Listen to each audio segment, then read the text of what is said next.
Hey guys, how's it going? Welcome back. So today I thought I'd talk a little bit about guitar strings and some of the choices that I've made for strings and what I think about them.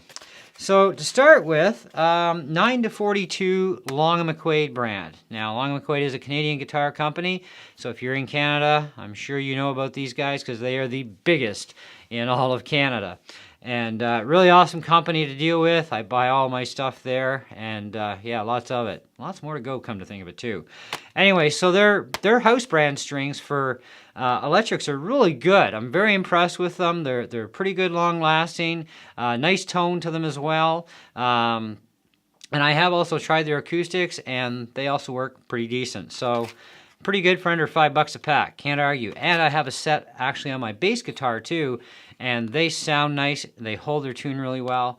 Very impressed with them. So even on the bass guitar. Anyway, so the next one up is 9 to 42 D'Addario EXL 120s. These are really nice strings. They are called Bright Tone Round Wound. They're really nice. They last quite a while. I think I change them once every 6 to 8 months on my guitars. Now, with the exception of my SG, all my other electrics use 9 to 42s because that's my preference. And besides, they came with 9s, they stay with 9s, and they work great with 9s, and they hold the tune well, so I am not complaining. Another brand I like to use are Fender guitar strings. Would be the XL 250s, I believe they're called, or 250Ls. They're also a 9 to 42 range, and but Long & McQuade doesn't have any of those. So I've switched over to the D'Addarios, and ever since then, I really like the D'Addarios. So they work really good. Now, on for the SG. The SG uses these 1046 D'Addarios, EXL 110s. Very nice string, holds tune good. Very nice tone, very durable, long-lasting string. Can't complain. And, you know, they're not expensive either. You know, they're about, 9-ish, 10-ish bucks a pack. It's not bad. So next up is acoustic strings. Now, these are the EXP16s, and this is what my Takamine uses. I haven't opened these yet. I've got EJ16 D'Addarios right now on the Takamine, and so far they're doing good. I actually had NanoWebs on for quite a while, and the NanoWebs held up really well. Was very impressed with them, but at $18 a pack, I got to thinking, well, these are like about half that, so and they actually sound beautiful. They're actually what came on my Takamine, and yeah, they're great. So no complaints there. Now for the little bit cheaper version is the EJ16s, which is on the Takamine right now. These are a very nice sounding string, okay? And like any of them, these strings do hold their tone for a long time before they go dead, which is a nice thing about the D'Addario strings. They don't go dead really fast like some strings do. So very good choice of string there. And for the other, we have Martin strings, which I actually use on the Martin guitar. I am going to experiment a little bit more with the Martin with strings, though. I had a Sigma DR28L, which is actually a Martin copy, and it used Martin strings only. And because I have a few packs of these left, I want to use them up, and so they're going to be used just on my Martin guitar. And yeah, they are good. I do like Martin strings, but on some guitars they do well on, and other guitars I found that they kind of suck. So yeah, it's just whatever you're after, right? But those are my choices of strings. Now a lot of people ask, what are the best strings out there? And honestly, guys, there's really no best strings. You gotta, buy a handful of stuff and, try it out and see what you think of it, because we all search for tone, right? And generally when you go out and you buy a guitar, you don't buy it just for the looks. At least I would hope you don't.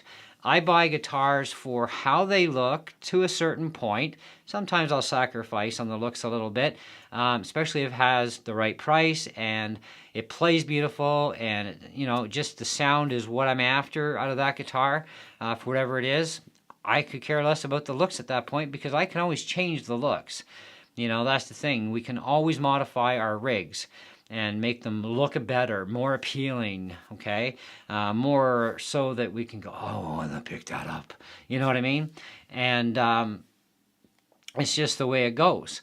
But strings do change the sound of your guitar, acoustic or electric, doesn't matter. And, you know, so I like to try and stay with whatever came with the guitar, because that's what actually turned me on to that guitar, was the guitar itself and the strings. But I'll still experiment with strings, because you never know. I might find something that makes it sing even better. You know, that's the thing. And that's the whole part of having 80 million varieties of strings. You know, even from the same company, you know, there would be like 15 or 20 or 30 types of strings they do for an electric or an acoustic. And it's like, wow, so many choices. What do I do? You know, I mean, I'm just not one of these guys that would go out and buy rainbow colored strings, although they look kind of cool. You know, it's great for kids, just not so much for us grown-ups. But you never know. Some of us do refuse to grow up to a certain point, because I know I do. But strings do certainly change the sound of your guitar. It can make it worse, or it can make it so much better. But that's what experimenting is all about. So, you know, to ask what is the best string out there for a Strat or a Tele or an SG or a Les Paul or a PRS or whatever, there's none, okay? Honestly, there really isn't. And I know manufacturers, they slap on the strings that they want to slap on to the guitars, and, you know, and that's fine, you know, but a lot of times those manufacturers make really awesome choices, you know, and that's good, you know.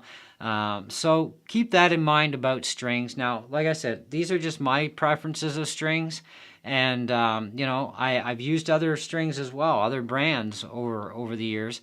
And like I said, the Fender was one of them that I used to really like, but Long McQuade doesn't carry those, so it's like I can't get them anymore, so... Well, I could order them online, I suppose, and just order a box. But, you know, the thing is why? When the D'Addarios and even the Long McQuade house brand do great on my electric guitars, you know. But I would definitely stick with the D'Addarios for a couple of my electrics, just because I do prefer them the most. And I have gone through and experimented with different strings and different brands over the years. And, you know, you sort of get your favorites, you know. Because like I said, that does change the sound. So you got to think about that as well. But anyway, so that's my little short video for today. That's all I've got for you. If you do have questions, you know, feel free to ask. And, you know, there's some stuff coming to the channel that I'm sure a lot of you are going to like. Actually, I know a lot of you are going to like, but that's all I'm going to tell you. So anyways, stay tuned. More to come. Thanks for watching, guys, and catch you on the next one. Bye.